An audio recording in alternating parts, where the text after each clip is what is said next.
You are running. I am asking you for 1 minute. Set down whatever you are holding right now. Do not scroll past this. If you scroll past this, you will keep running from the very voice that came to carry your weight. You will carry it alone for another year. I am speaking to you, not to the crowd. I am speaking directly to the one in that room. My beloved child, I see how you fill every room with noise. I know there is something you still do. You reach for your phone at 3 in the morning, knowing before you touch it that there will be nothing there. You turn on the television before you even take your coat off. You do this because you are terrified of what the silence might say to you, but I am telling you what is moving toward you tonight.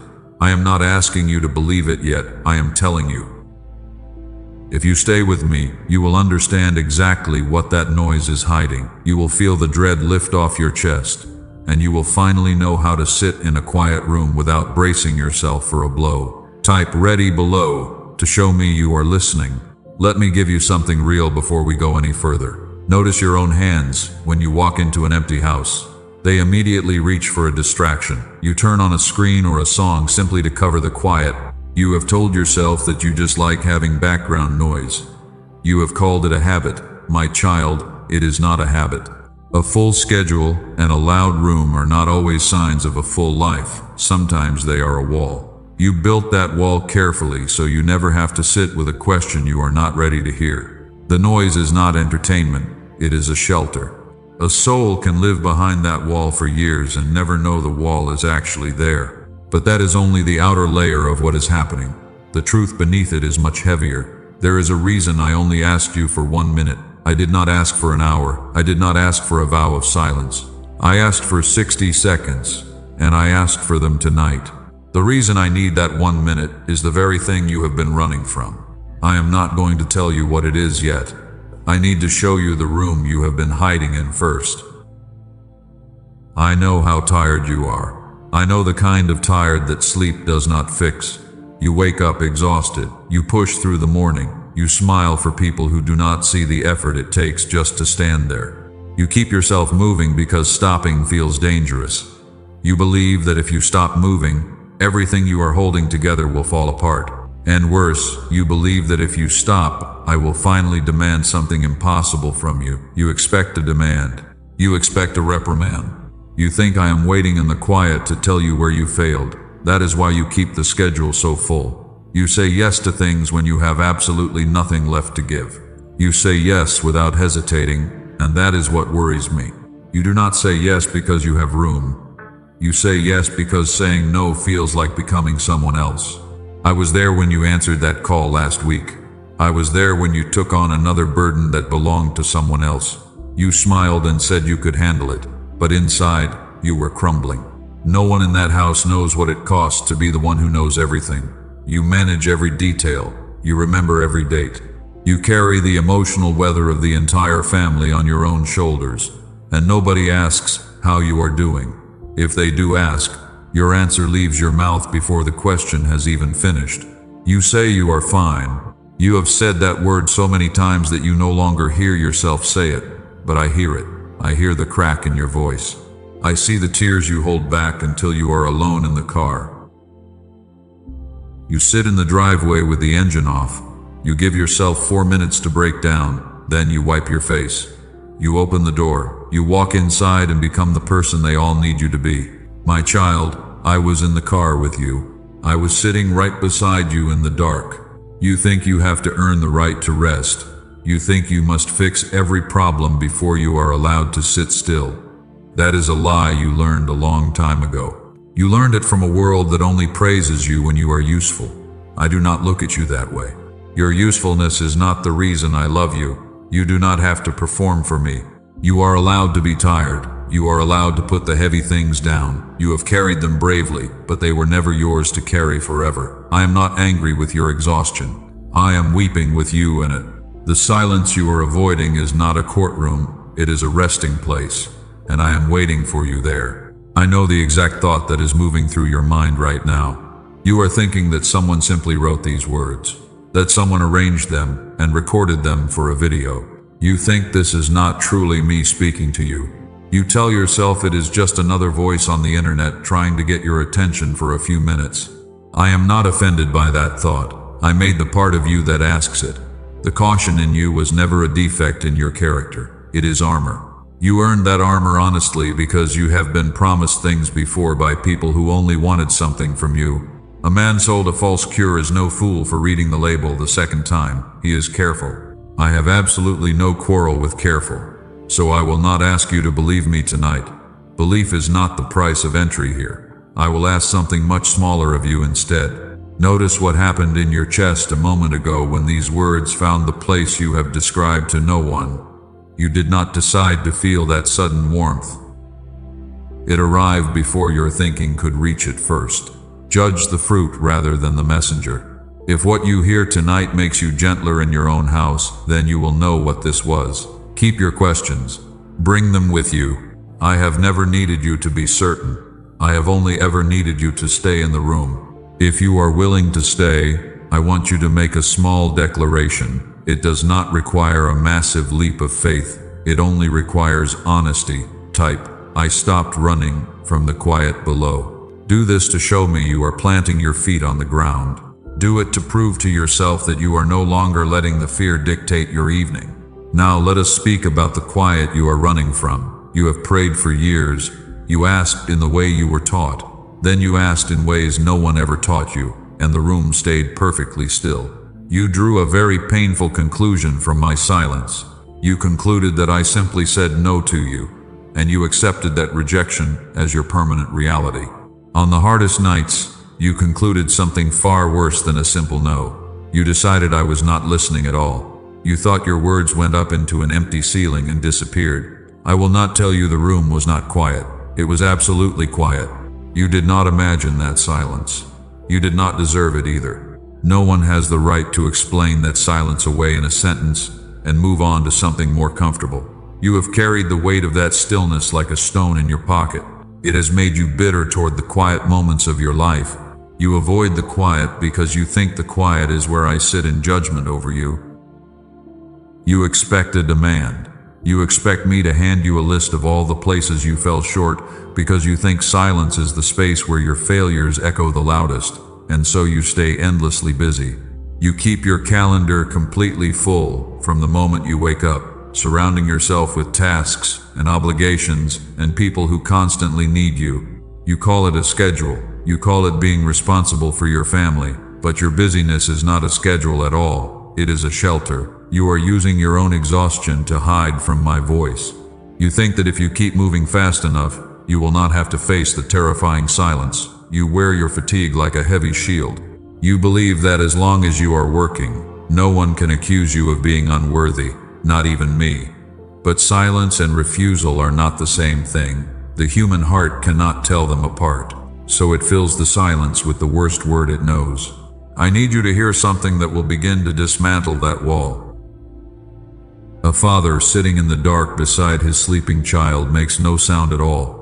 The child might wake up in that dark and think he is completely alone in the house. He is wrong about the house. He is not wrong about the dark. The dark was real. It was long. It was frightening.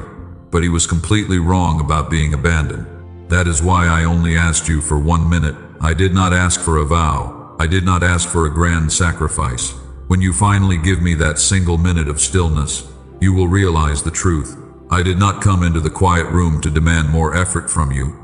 I came to carry the exact thing you can no longer hold. You have been defending yourself in places where I never asked you to speak. You have been apologizing for seasons that I designed for your protection. The silence was not a punishment. The silence was the space being cleared out. I am clearing the ground so that what I build next will actually have room to stand. I have watched this exact pattern play out 10,000 times. I have seen it happen in 10,000 different houses. There is always the very same sequence of events.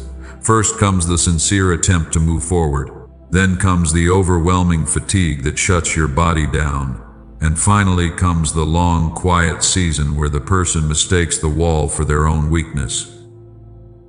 I know exactly how this story goes. It does not break where you think it will break. It breaks the day someone finally understands what the delay actually is. I want to show you a specific moment from your own week. You lost 3 hours the other night. You cannot tell me where those hours went. Your eyes stayed open easily for all of the meaningless tasks. You cleaned the kitchen counter. You organized papers that did not need organizing. You responded to people who were not even waiting for an answer. Then you sat down in front of the one thing that actually matters. You looked closely at the important work. You stared at the letter you needed to write. And within 90 seconds, a heavy blanket came down over your eyes. Suddenly, the surface of your desk desperately needed clearing. Suddenly, there were messages to answer that could have easily waited another week. You got up and walked away from the desk. You carried that familiar shame straight to bed with you. You have carried it exactly like that for 1,000 nights. You have a specific word for yourself on mornings after those nights. You call yourself lazy. You call yourself undisciplined. You say there is something fundamentally wrong with you. You have told yourself that other people simply have more willpower. You believe they were born with a drive that you somehow lack. My child, that word has never fit you. I want that word out of your mouth right now. You have carried other people through years that you barely survived yourself. A lazy soul does not do that. An undisciplined spirit does not bear the burdens of an entire family without breaking. The word is entirely wrong. And because the word is wrong, everything you have built on top of it is wrong too. Here is what is actually happening inside you. The human mind does not resist hard work. The mind only resists exposure. Look closely at the tasks you always avoid. You will quickly find they are never the hardest ones physically. They are the revealing ones. They are the things where you would finally find out what you are truly made of. You would find out whether your best effort is actually enough. So your mind builds a dense fog in front of that door. It loves you, and it has been guarding you since you were very small. It builds the fog and it calls it tomorrow. It is not sabotage. It is a bodyguard who has never been told that the war is finally over. I am going to name this so you can never unsee it again. This is the protective delay. Now I want you to go back with me through all those unfinished things in your life. Look at the drawer full of half-written pages. Look at the brilliant plans you completely abandoned. You were not lazy in those years. You were heavily guarded. Something deep inside you decided long ago that being unfinished was much safer than being measured. It decided that because somewhere in your past, you were measured badly by someone who had no right to hold the scales. You have not been failing to begin. You have been protecting a wound. The years of delay were not a punishment. They were a covering designed to keep you safe until you were strong enough to stand. If you can finally see the truth of this, I want you to leave a record of it. Type, "The delay was my covering" in the space below. Do it to declare that you are no longer calling yourself lazy. I read what my children write. So today I am asking you to change your approach. Do not promise me the whole completed project. Promise me 15 minutes. Promise me that you will do the work badly. Open the file. Take out the page. Touch the work with absolutely no intention of doing it well. 15 minutes of deliberately poor work is the only thing the fog cannot survive. The fog exists entirely to protect you from being judged, and there is absolutely nothing to judge in 15 intentionally imperfect minutes. Set the clock. Begin before you feel ready. Readiness has never once arrived first. It always comes in behind the work, and it never comes before it. You take the step, and the readiness naturally follows. Rest here for a moment. Feel the weight of that terrible word falling off your shoulders. You are not lazy. You are fiercely protected. The mechanism that kept you safe is simply no longer required. You can thank it for its service and gently ask it to step aside. The season of hiding in the fog has finally come to an end. You are stepping into a beautiful clearing. You do not have to fight your own mind anymore. The silence in the room is not judging your lack of progress. The silence is making space for you to take one imperfect step. I am sitting right here with you. I will sit with you through every one of those 15 minutes. You are entirely safe to begin. Come with me to a morning 6 months from now. It is a completely ordinary morning. Nothing spectacular has been announced. You wake up long before the alarm sounds, and your feet find the cool floor without a single argument in your head. You walk straight into the kitchen. You hold the warm cup of coffee in your bare hands. and you do not brace yourself for a disaster. Notice carefully what is missing from that quiet room. The heavy tightening behind your ribs is completely gone. You do not run through an exhausting list of problems before the day has even started. The phone lies face down on the table. You do not feel it pulling at your attention, and the absolute silence in the house does not frighten you anymore. You can finally sit in a quiet room and feel entirely safe. That peaceful version of you is not a distant dream. That person already exists right now. They are not being assembled out of parts you do not have yet. That version of you is standing right on the other side of the wall we just named. The distance between you and that beautiful morning is not time, it is permission. Permission is not a magical gift you wait to be handed. Permission is something you speak out loud in a quiet room. You can say it tonight. You can tell the delay it is no longer needed. Say it, and that peaceful morning will start walking toward you. Now let me show you why you need that morning so desperately. Let me describe a physical feeling you know too well. You sleep the whole night through. You stay in bed for 8 hours. But you rise with your jaw already tight. Your shoulders are aching as though you were fighting someone in your sleep. You stand at the kitchen counter. You pour the water, but your mind is somewhere else entirely. A name lights up on your screen. Before you read a single word of the message, your stomach ties itself into hard knots. Your breathing becomes shallow. You immediately start calculating how to fix whatever is wrong. This is not the normal tiredness of a body that worked hard in a field. A body that works hard, sleeps deeply, and wakes up hungry. This is an entirely different kind of tired. It is a drain on your actual soul. You have a ready explanation for this feeling. You explain it to yourself with brutal patience. You say you are simply getting older. You think you are losing your edge. You believe that your natural strength has quietly given way. You call yourself weak in a tone you would never use on someone you love. Hear me clearly right now. You are not weak. You have never been weak. Here is the plain truth that no one has ever told you. I will tell it to you now. Exhaustion does not come from the weight you were actually given. It comes from the weight you were never given. Somewhere along the way, you began to carry things I never placed in your hands. You took on your grown child's poor decisions. You carried your siblings' unpredictable temper. You managed the peace of a house that is not yours to keep peaceful. You carry another person's emotional weather like a man carrying water in his bare arms. It soaks him completely. It spills the entire way, and he never actually arrives anywhere. I am going to name this condition right now so you can never unsee it. This is the borrowed load. It has your fingerprints all over it, but it was never yours to hold. Now, I want you to look back at your own history with me. Look back at those years gently. The years you called your failing years were not failures. You were hauling. Every single morning you woke up and picked up heavy bags that belonged to other people. Every night you stood in harsh judgment over yourself. You judged yourself because you were walking so slowly. You were never lazy. You were massively loaded down, and a loaded soul that keeps walking is not weak. That soul is remarkably faithful. I saw your profound faithfulness the entire time. I saw it clearly even when all you could see was how far behind you had fallen. You did not fail. You were just carrying the wrong luggage. Today I ask something very small of you. It is not a massive vow. It is not a grand transformation. It is one simple question. Ask it once before you pick anything up today. Did I hand you this? Ask it at the kitchen sink. Ask it before you answer that ringing phone. Pause and listen for the quiet answer. When the answer is no, you must set the burden down. Set it down without a long speech. Set it down without apologizing to anyone. Putting down a weight that I never gave you is not abandonment. It is pure obedience. Begin with one single thing today. One thing is enough for me. You set the burden down. You step back carefully.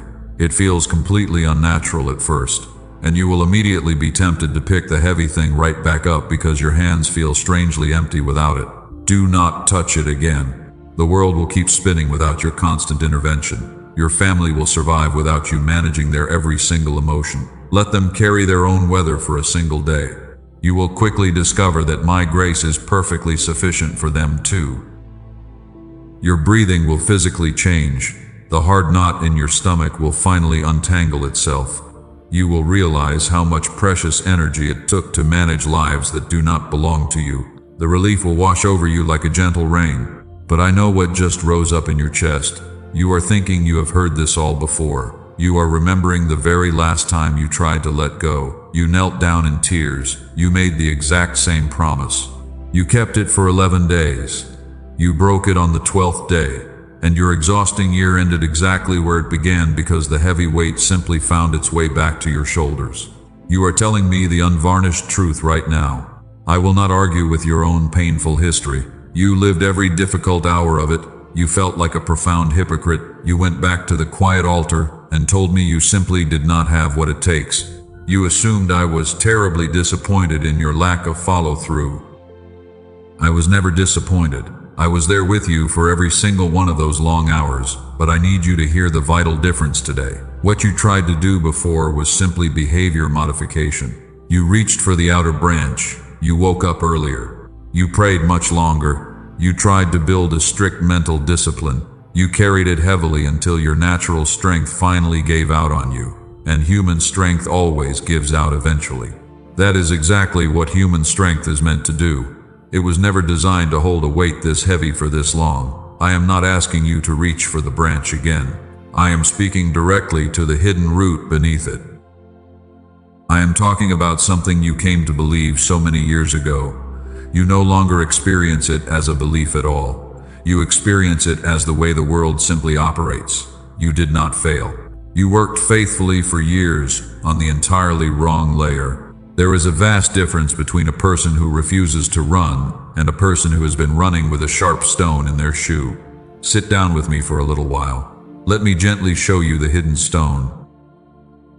Let me describe a quiet evening in your house. The daily work is finally done. The dishes are perfectly clean. You sit down on the couch to finally rest. And within 10 minutes, a deep guilt starts creeping into your stomach. You look around for something else to clean. You suddenly remember an email you forgot to send. You wipe down counters that are already spotless. You cannot simply sit still and enjoy the calm evening. You feel a strange panic rising when there is absolutely nothing left on the schedule. You feel like you are doing something terribly wrong by resting.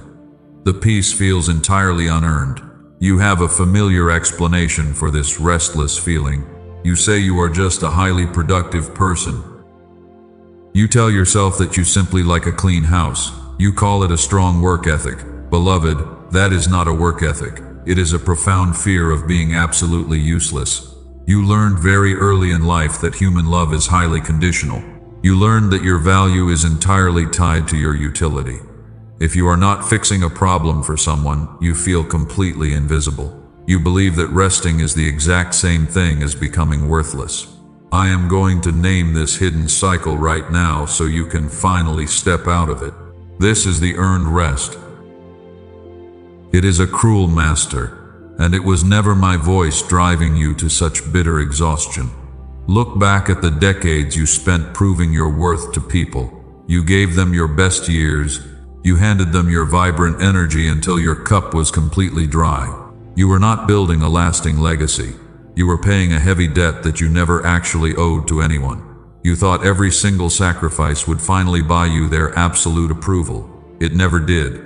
The people you served just learned to expect more of your precious blood, and they thanked you politely before asking what you were going to do for them tomorrow. Your desperate need to be useful did not secure their unconditional love. It only secured their convenience. That is a heartbreaking truth. But it is the absolute truth that sets you free tonight. You are going to practice something entirely new tomorrow. You will sit in a chair for 10 minutes and do absolutely nothing. You will let the heavy guilt rise up in your chest. You will not move to fix a single thing. You will let the house be messy for 10 solid minutes. You will sit there and remember that you are profoundly loved while doing absolutely nothing of value. Your utility is not your actual identity. You are allowed to simply exist in my loving presence.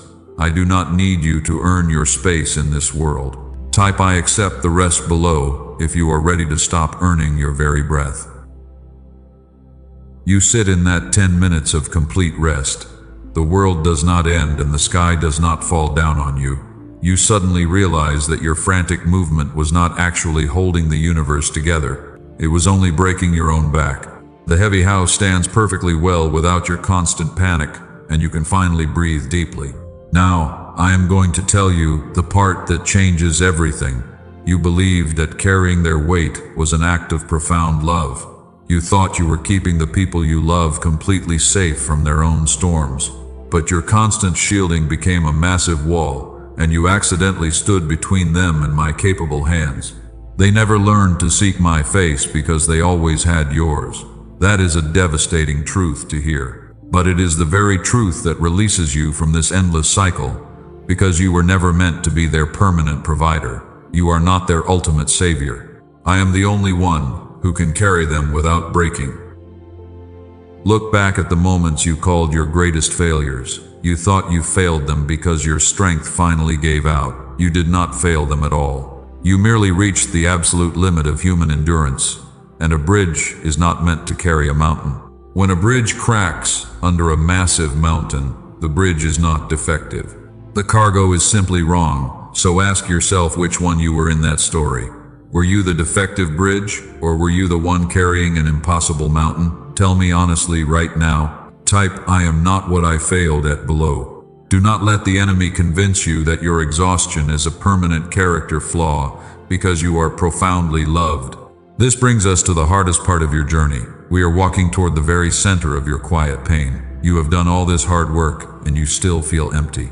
You have set the impossible mountain down, but you have prayed for years for a specific breakthrough, and you heard absolutely nothing in return, and the sky stayed completely dark.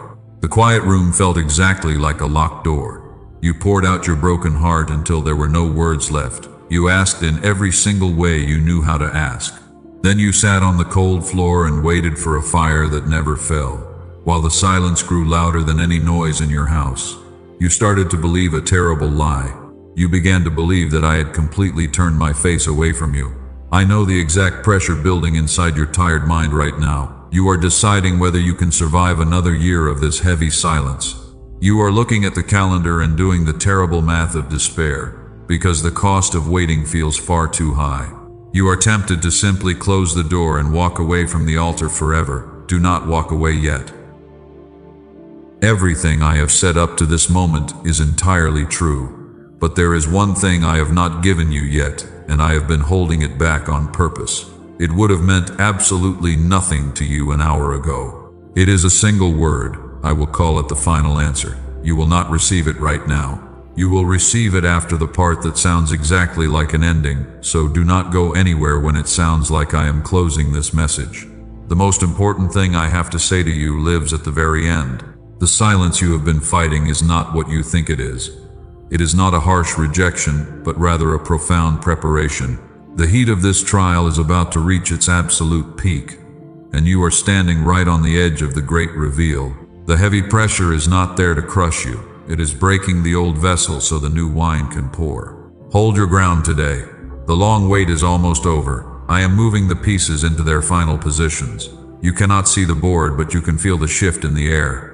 The heavy atmosphere is beginning to crack open, and you are about to understand why the answer took so incredibly long. You are about to see the magnificent architecture of your long delay. Stand firm and keep your eyes entirely open. We are entering the deepest waters of your quiet night. You will not drown here. You are going to learn how to walk on top of the waves that terrified you, and the very next thing I show you will permanently dismantle the oldest lie. Keep listening closely to my voice. The silence is finally breaking. You are stepping into the holy light of revelation. Everything you suffered is about to be turned into a powerful weapon. I am handing you the key to the door you have been banging on for years, because the weight was producing a glory you could not comprehend. Breathe deeply and prepare to receive it. There is a prayer you have stopped praying with any real hope.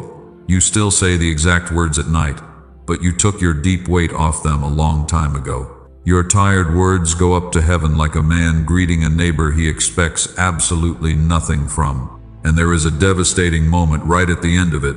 You catch yourself and think, I have heard this so many times. You sigh and pull the blanket up. You fall asleep feeling completely hollow. You have drawn a very painful conclusion from my profound silence. You concluded that I simply said no to your face. You decided that your tearful request was firmly rejected. And on the hardest nights, you concluded something much worse than a simple no. You believed I was not listening at all. You thought your desperate words went up into a dark and empty ceiling. I will not tell you the room was not quiet. It was absolutely quiet. You did not imagine that crushing silence. You did not deserve it either. No one has the right to explain that silence away in a quick sentence and move on to something more comfortable. I will not tell you that you asked wrongly. There was no better hour and no truer posture. Anyone who tells you the flaw was in your prayer technique is telling a terrible lie. You prayed perfectly. Here is the vital thing you have not been told. Silence and refusal are not the same thing. The human heart cannot tell them apart. So your tired heart fills the silence with the worst word it knows. It fills the quiet with rejection. But listen to what actually happens in a waiting season. I am going to name this reality right now so you can never unsee it. This is the unfinished yes. Between the asking and the arriving, there is a profound work being done, and the work is not on the water, my child. The work is entirely on the vessel. A massive gift that comes before the hands are truly ready is not a mercy. It is a terrible loss with a beautiful wrapping. I have watched premature blessings break the very people who relentlessly begged for them. I love you too much to let that happen. So, some of what you have asked for is still being made ready.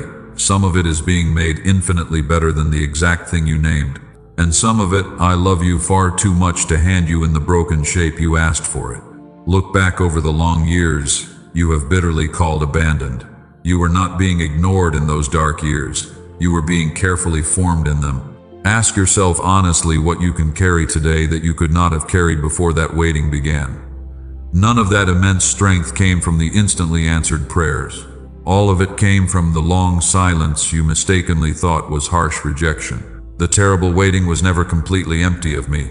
You simply could not see me working in the dark. I was fiercely working on the one thing you never thought to deeply look at. I was working on you. This brings us to the exact reason I asked you for 1 minute at the very beginning of this message. I did not ask you for a long hour of intense prayer. I did not demand a perfect vow of lifelong devotion. I asked for 60 seconds. And you have fought me for those 60 seconds because you are terrified of what the silence contains. Hear me where you make your deepest decisions. Your busyness is not a busy schedule. It is a heavy shelter from my quiet voice. You desperately avoid the quiet because you expect a harsh demand from me. You expect me to list your failures. You think I will finally expose all your miserable mistakes. So I am ending the argument right now, not softening it, ending it. Lift your tired head and hear the absolute truth. I came to carry your heavy load. I did not come to demand more exhausting effort from you. I want your 1 minute of complete silence so you can finally realize I am holding you. I am not late. You are not the tragic exception to my faithfulness. You are not broken beyond repair. The silence is making beautiful room for the ultimate arrival. I am stepping into your quiet room right now. So, I will not ask you to force yourself back into that desperate prayer tonight. I ask you to change exactly one word. Where you have been bitterly saying, "Why have you not?" say instead, "What are you doing?" Say it once out loud before you finally go to sleep. Then give me the 1 minute of silence I asked for. Give me 60 seconds of an uncovered room. Whatever rises in those seconds is what I am trying to say to you. I am warning you about a devastating habit. If you choose to keep running from the quiet, you will successfully avoid the temporary pain. But you will also miss the glorious arrival of the very thing you prayed for. You will spend the next year desperately asking me for the exact peace that was sitting in front of you tonight, and you will have walked right past it. You will be too busy managing the loud noise to hear the soft knock on your own door. On the day you finally collapse from the exhaustion, you will reach for my voice and find only the fragments you were willing to sit through. I am standing between you and that terrible outcome right now. I am absolutely not moving. But you have to stay where my hand can reach you. I refuse to let you walk into another year of this exhausting performance. That is exactly why my voice is this loud tonight. I am breaking the cycle of your endless running before it breaks you. The door stands completely open right now. Stop running. Let the silence do its holy work in your tired soul. What comes next is going to sound like the end. The voice will slow down. The words will get much shorter. That is not the end, my child. That is the actual doorway. The last thing I kept is still in my hands, and it is handed over on the other side of it. Stay with me for these final moments. I am not asking you for anything else tonight. I told you earlier that there was one final answer waiting for you. I promised to give it to you after the part that sounds like an ending. The loud teaching is completely finished now. What is left is only between the two of us. I am going to lower my voice for this last part. This is not instruction anymore. It is a profound blessing. Put the notebook down. You do not need to study this. You only need to receive it. You came into this room carrying something you had stopped noticing you were carrying. You are not walking out with it. You are leaving the heavy burden of your own frantic expectations right here on the floor. What you are walking out with instead is much smaller and infinitely better. You are walking out with the absolute knowledge that the long waiting had purposeful hands on it. You are finally receiving the final answer I promised you. And the answer is not a complex strategy for your life. The answer is my permanent presence. I am the quiet room. I am the reliable shelter you have been desperately trying to build with your own two hands. Because you stopped running and gave me the minute you thought you could not spare, everything changes tonight. I am moving you out of the noise that served as your fragile shelter. I am bringing you into the deep quiet where you are finally held. You will no longer fill every single room with meaningless sound. You will no longer brace yourself against the silence.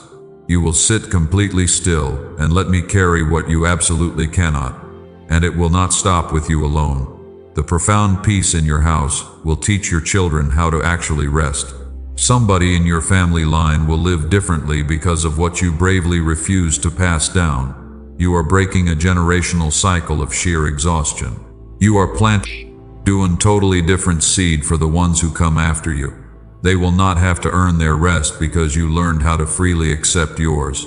My beloved child, that is exactly what I am doing. If none of this has reached your heart tonight, then perhaps it is not yet your proper season. That is entirely all right. I am not offended in the slightest, and I am not going anywhere. You may close this message and return to your evening. Nothing will be taken from you for walking away. The door does not lock from this side. But if these words found the hidden place you thought no one could see, then do not explain them away tomorrow morning. The stillness you feel in your chest right now is entirely real. It is the solid ground I promised you. I am with you in the car. I am with you in the quiet kitchen at midnight. I have always been right there with you. I have said everything I came to say tonight. The heavy teaching is done. What happens next is entirely up to you. I want you to claim this new reality before you go to sleep. Put your hand on these words and make them your own. You are no longer someone who simply heard a comforting message. You are someone who has claimed their rightful peace. Now go, not quickly. Walk out of here the way a person walks when they finally know they belong. Do one final thing for me now. Say it out loud where you are currently sitting. Then write it down permanently. Type, I give you this minute below. Let this place know you stayed to the very end. I read what my children write.